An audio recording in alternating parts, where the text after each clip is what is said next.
Right guys, just wanted to share you my experiences here. We've used these before, just wanted to show everybody how good these are. SabreCut multi-purpose saw blades. What I'm going to do is show you it cutting its 50mm mild steel solid section. And compared to the Evolution blade, I'm finding it cuts a lot better. So here's a bit of a test for you.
That shows the quality of the cut there.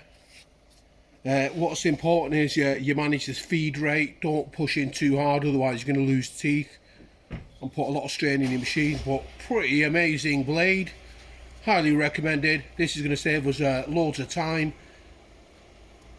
Thank you.